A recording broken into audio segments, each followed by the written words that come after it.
Kau bisa penjarakan tubuhku, tapi jiwaku akan selalu bebas merdeka.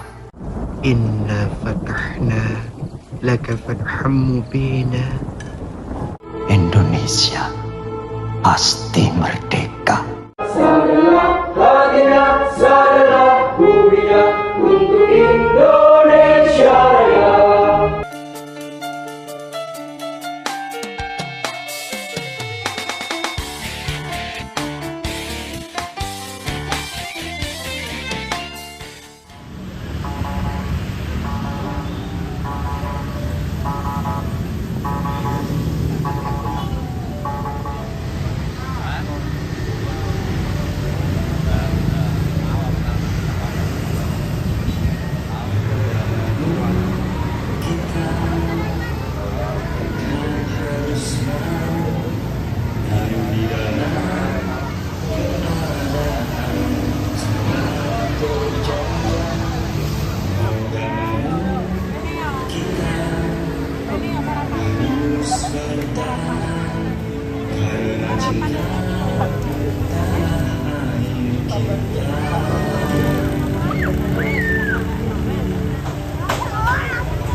Untuk keamanan dan pelajaran juga, mohon silakan duduk sama situ ya Bu. Monggo Bu. Ini soalnya tidak bisa Bu, karena tempatnya kecil, nggak bisa duduk beliau ya. Mohon silakan duduk aja sambil berdoa. Beliau yang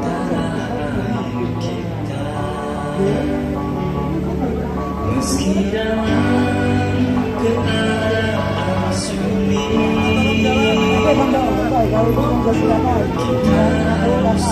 tetap setia selamanya. Meski dalam hidup yang dinanti, kita harus yang diutamakan yang dulu yang tua terjajah oleh bangsa sendiri. Cinta akan pernah Indonesia Raya.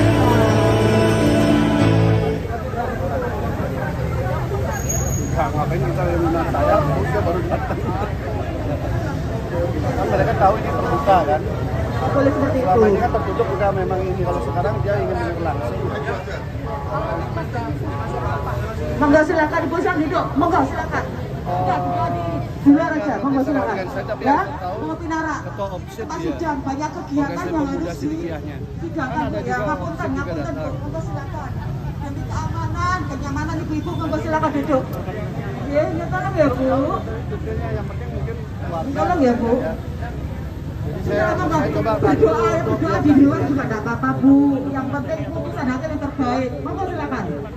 Ya, monggo silakan ditampuk, monggo.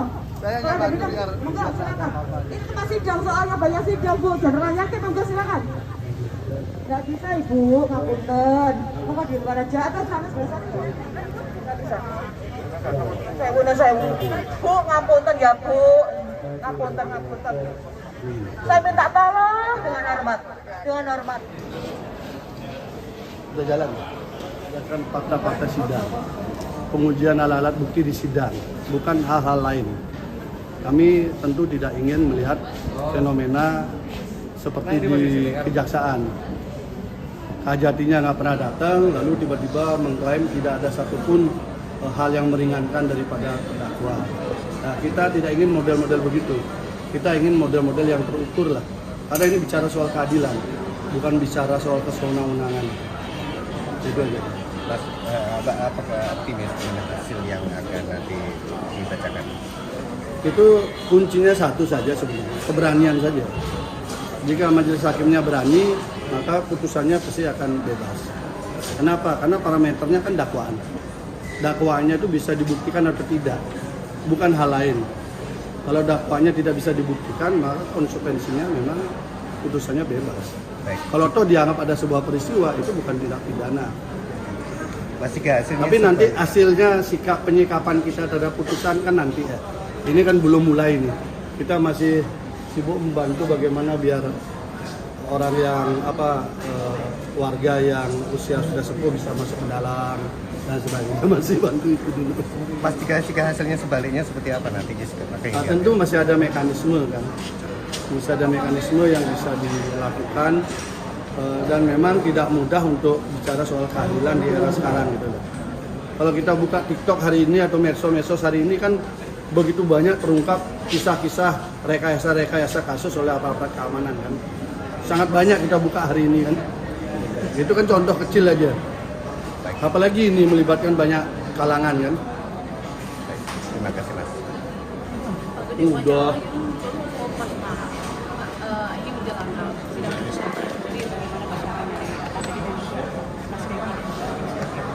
Tidak ada persiapan khusus selain doa. Doa agar majelis hakim berani mengambil putusan berbasis kepada fakta sidang dan alat-alat bukti yang teruji di dalam persidangan. Bukan terkait dengan isu bahwa ini sebuah kasus yang sudah menjadi satu paket kesatuan. Mudah-mudahan itu tidak benar. Kan isu dari awal kan itu kan. Tapi kan yang penting dakwaannya aja. Kalau toh misalnya dianggap terbukti, saya ingin tahu juga peristiwa yang mana dianggap terbukti, bagaimana cara pembuktiannya ini. Karena yang terungkap di persidangan kan sebaliknya. Ya makanya kami berharap majelis hakim tidak kayak Kajati, nggak pernah datang sidang, nggak pernah periksa saksi, lalu dia mengklaim bahwa tidak ada satupun hal yang meringankan dari terdakwa. Seperti paling sempurna aja Kajati itu. Kasusnya juga banyak juga, nggak ada yang berani nangani kan. Saya jujur aja, saya lihat model pejabat kayak begitu cepat sekali emosi. Bener. Karena saya tahu persis, saya pernah di Komisi 3, tahu juga gitu. Janganlah menganggap menilai orang seperti itu. Jadi untuk berapa orang Pak dari timnya Pak Gede yang nanti hadir? Kayaknya semua ada. Semua, sekitar 11 ya? 11 orang tim pengacara? 10. Kalau untuk masanya sendiri Pak? Masanya sendiri kira-kira ada berapa orang? Oh nggak tahu, itu kan mereka datang karena tahu ini kan sidang terbuka ya. Karena sidang terbuka untuk umum. Selama ini kan kita tahan karena selalu alasan kita kan sidangnya tertutup. Sidang tertutup, percuma juga karena nggak bisa dengar dan sebagainya. Kalau ini sih saya berharap biar ini bisa didengar lah. Mungkin sound systemnya bisa sampai mereka dengar juga kan. Kan enak jadinya. Kan bisa diuji lah. Terima kasih Pak.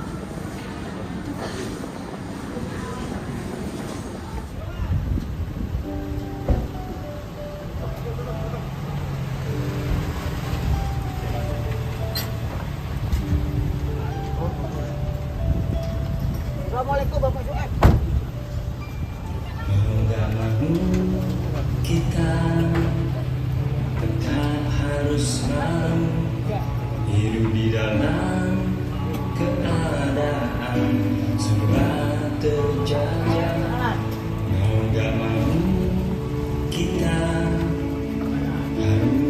bertahan karena cinta tanah air kita.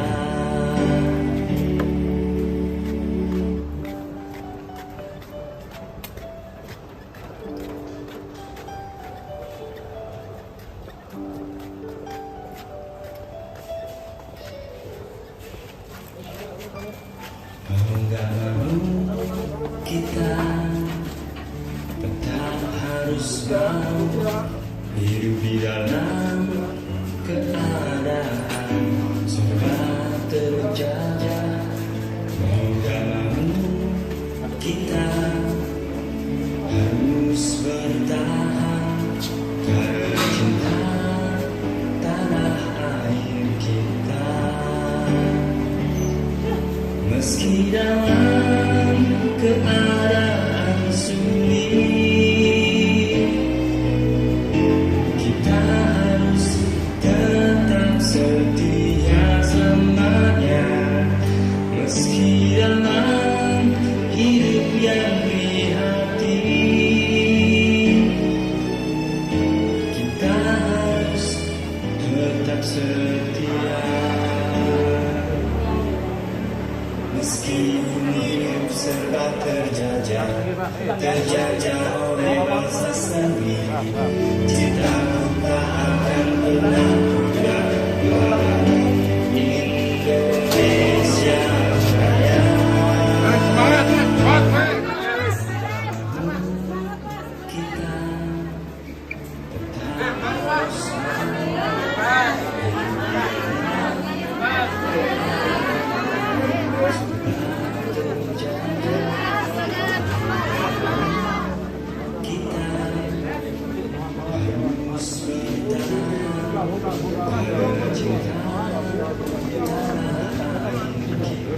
Kita tetap harus meski dalam keadaan sulit,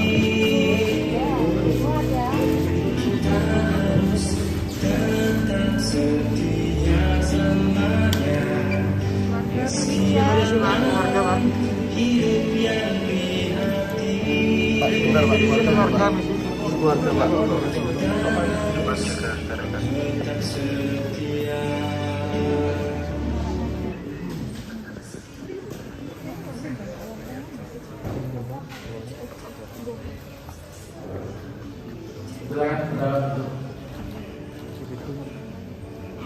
Ya, kawan, ini adalah pembahasan keputusan.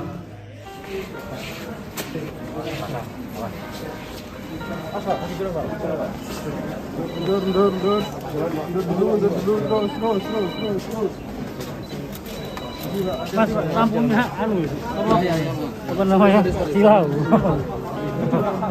Oh, nggak kelihatan jalan. Siap. Belum.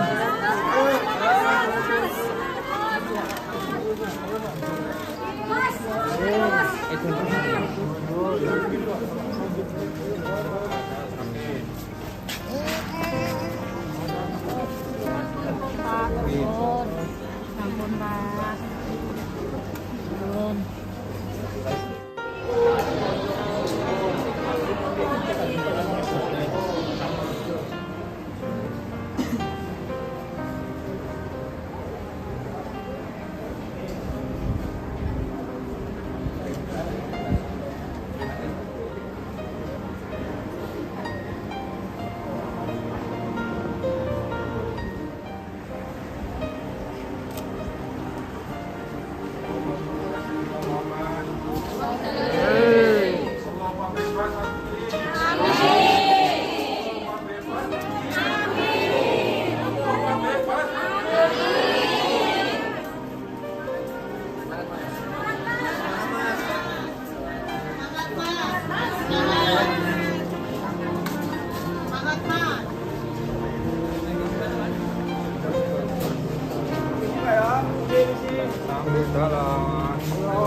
Recording in progress.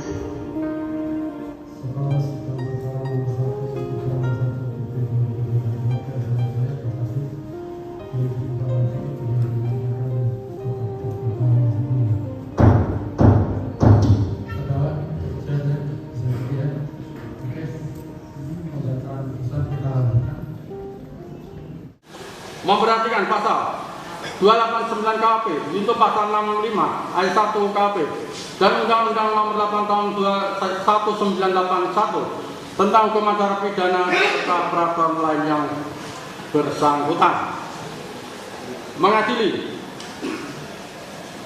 1. Menyatakan terdakwa sebagai asal alias Mas Beki bin Mukhtar Mukti terbukti secara sah dan menyatakan bersalah melakukan tindak pidana melakukan perbuatan yang menyerang kehormatan kesusilaan.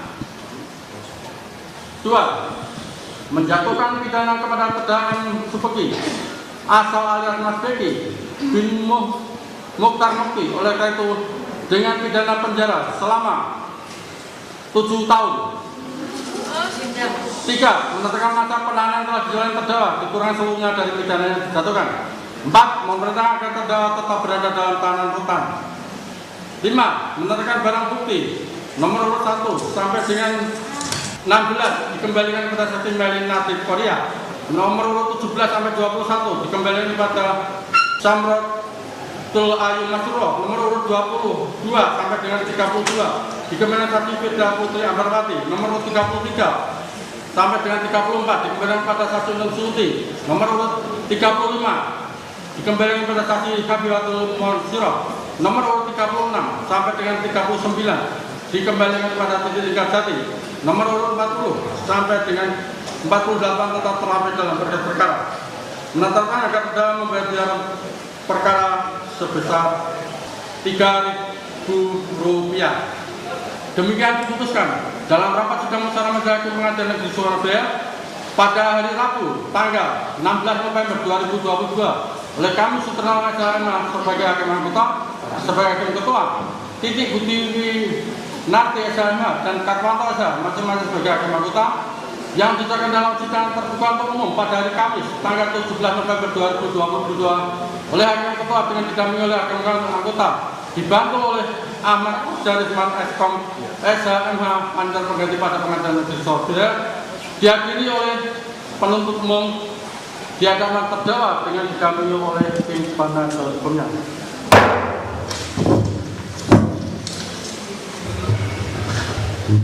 Demikian yang bisa kami sampaikan. Seperti yang kami sampaikan awal, apabila tidak sependapat dengan putusan kami belum final, bisa diajukan upaya hukum dan bisa berubah atau tetap.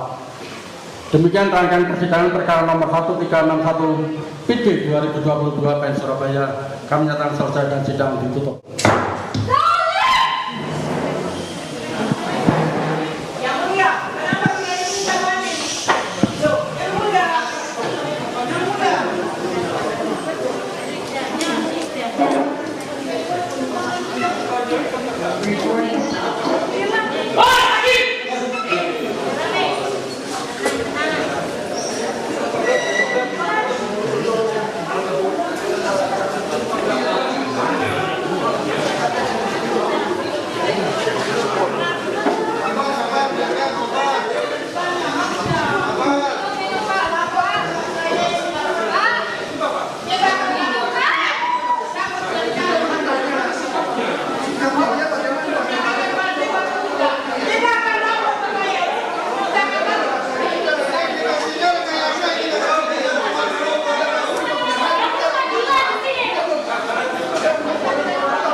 Ya, gimana tadi Pak Mas?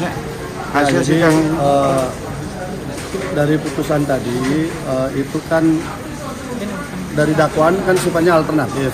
Ada 3 dakwaan. Hakim berkesimpulan di dakwaan yang kedua. Dakwaan pertama itu dianggap tidak terbukti. Jadi yang terbukti di dakwaan yang kedua gitu loh.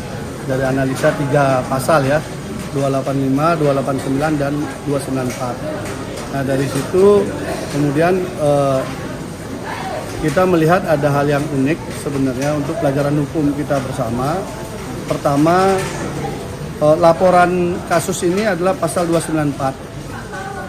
Lalu dituntutnya itu pasal 285. Dihukumnya pasal 289. Itu ya boleh sih, tapi ya unik lah itu peristiwanya. Itu yang satu. Yang kedua, bagi masyarakat yang pernah melapor ke polisi dan kasusnya dihentikan oleh SP3, lapor saja lagi, nggak usah pakai pra peradilan. Karena kasusnya kan begitu, kan sudah dikeluarkan SP3. Ya. Tapi ternyata laporan yang sebelum SP3 keluar ini tetap dilanjutkan untuk korban yang sama, untuk peristiwa yang sama, untuk delik yang sama, untuk alat bukti yang sama. Gitu. Nah, ketika di SP3 itu kan juga undang-undang yang mengatur di KUHP kan gitu. Sehingga ketika sudah SP3 mestinya kasus itu dihentikan. Boleh nggak kasus yang sudah di SP3 kan lanjut? Boleh. Pertama itu mengajukan permohonan dulu pra peradilan ke pengadilan agar penyidikan tetap dilanjutkan. Itu satu. Yang kedua memang ada peristiwa baru, alat bukti baru dan sebagainya. Untuk kemudian kasus bisa lanjut. Ini kan enggak. Bahkan visum yang dipakai tadi oleh majelis hakim kan visum yang 2018. SP3-nya kan 2019. Jadi SP3 31 Oktober 2019. Itu 24 Agustus 2018. Sementara di SP3 sudah dituliskan dihentikan karena tidak cukup bukti. Namanya tidak cukup bukti berarti alat bukti visum itu sudah nggak bisa dipakai. Kan begitu logikanya. Ya tapi ya sudahlah, itu mungkin jalan tengah dari majelis hakim. Apapun namanya, saya tetap apresiasi pada majelis hakim sudah memberikan ruang kami ketika sidang-sidang tertutup untuk membuka fakta-fakta sidang dengan rekaman-rekaman yang sudah valid, yang bisa nanti menjadi alat bukti ke depannya ya. Itu jadi kami merasa kalau mungkin kemarin tidak bisa dibongkar, mungkin tidak tahu kita kasus yang sebenarnya kan itu. Ini kita dapat alat-alat bukti cukup kuat, kesaksian yang cukup bagus, walaupun juga tidak seide dengan majelis hakim. Jadi majelis hakim kan dia sudah mencoba mencari jalan tengah, dia tidak ingin ikut tuntutan jaksa yang sadis, tapi juga dia tidak mau mengikuti kita. Ya mungkin jalan tengah di antara tekanan lah, mungkin begitu dia. Saya tafsirkan. Tapi itu keyakinan hakim. Ya kita hormati, tapi tetap kita juga masih punya hak untuk melakukan langkah-langkah berikutnya. Karena satu pun ketika orang tidak melakukan perbuatan harus dihukum, itu namanya peradilan sesat. Kalau orang dibebaskan karena melakukan tindak pidana, itu juga sesat. Kalau orang melakukan dan dihukum, itu yang benar. Lah ini sudah terbukti di persidangan, peristiwanya nggak ada. Tapi kemudian diadakan. Dan di situ tidak dijelaskan juga. Ada 2 peristiwa. Peristiwa yang kedua kan tidak dijelaskan bagaimana si korban ini datang ke lokasi kan.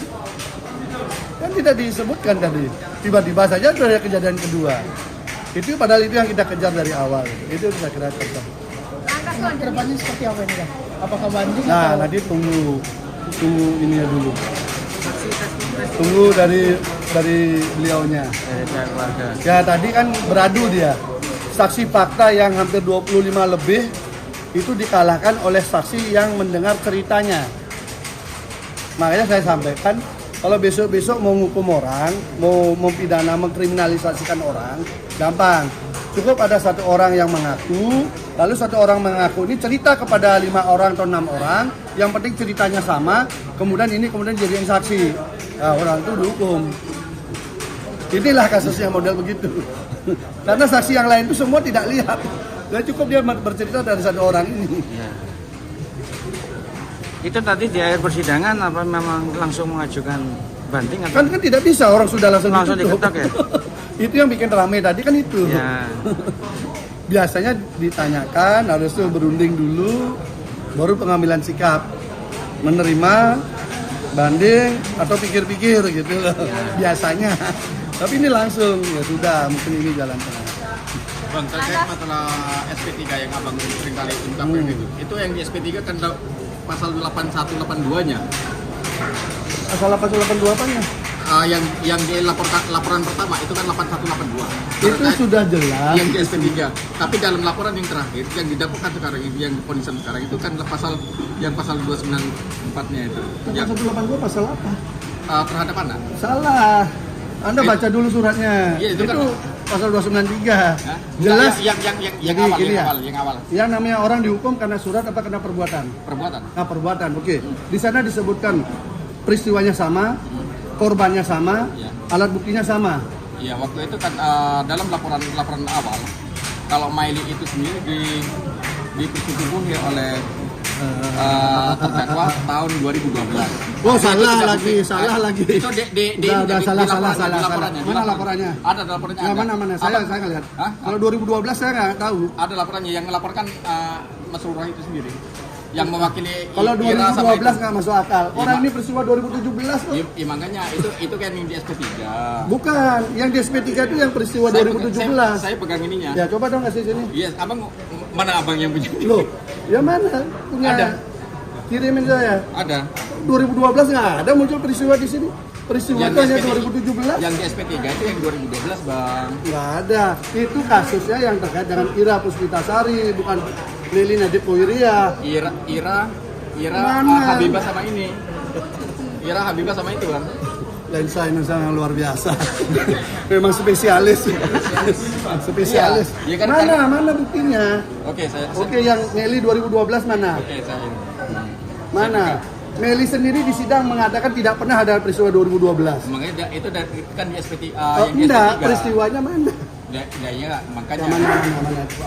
Peristiwanya di mana tuh 2012 di mana? 2012 di mana peristiwanya? Di Purwomanding. Polisi Manding 2012 loh teman-teman ya. Apa ada 2012? Ya makanya. Bohongnya berlipat-lipat. Belum ada Bubuk Cokro itu. Laporan polisi loh, Bang. Mana? Ya ada. Mana laporannya? Ya mana? Coba kasih ya. Bisa kasih ya. Oke. Bisa minta nomor aja, Bang. Bisa kasih saya ya. Oke. Itu bisa masuk laporan palsu tuh. Iya makanya. Bisa masuk 081 236 30 666. Nah, nanti dari beliau tahu kayak 2012 lagi ada peristiwa. Bagus sih. Makanya saya ini. Jadi polisi Mandingnya pun belum ada. Makanya saya kan tanya. Bohongnya berlipat. Peristiwa belum ada pun sudah dibuat. Mungkin bohongnya ketahuan.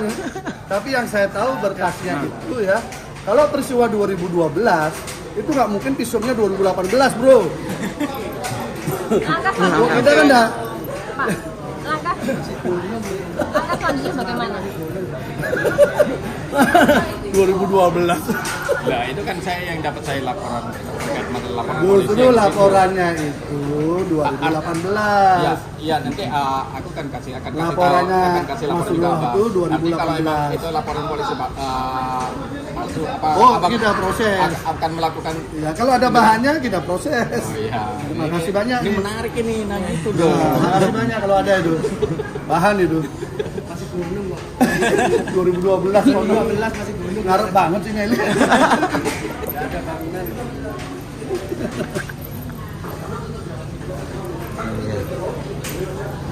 Berarti clear. Salah coba ya. Bang. Ya clear lah. Orang itu ya dihukum karena peristiwa, karena delik. Namanya delik. Bukan karena orang melapor itu bisa 10 orang, bisa 100 orang. Tapi peristiwanya ada enggak? Jadi orang dihukum karena peristiwanya. Nah, peristiwanya, korbannya, alat buktinya sudah diuji, makanya dikeluarkanlah SP3 di 2019 tanggal 31 Oktober. Itu. Bang, langkah selanjutnya apa yang akan? Belum. Dengar dulu. Kan nanti masih ada 7 hari. Jadi masih menunggu anggota baru lagi. Iya, sama aja. Nanti aku kirim loh, Kang. Ya, terima kasih ya. Pasti itu. Wah, pas itu. Ada bahan kita. Makanya. Mantap ini. Isu baru dengar kita nih. 2012 kita Meli di melakukan itu. Gas itu. Nanti kita cek BAP-nya siapa aja diperiksa sebagai saksi itu. 242 semua tuh. Sudah, terima kasih.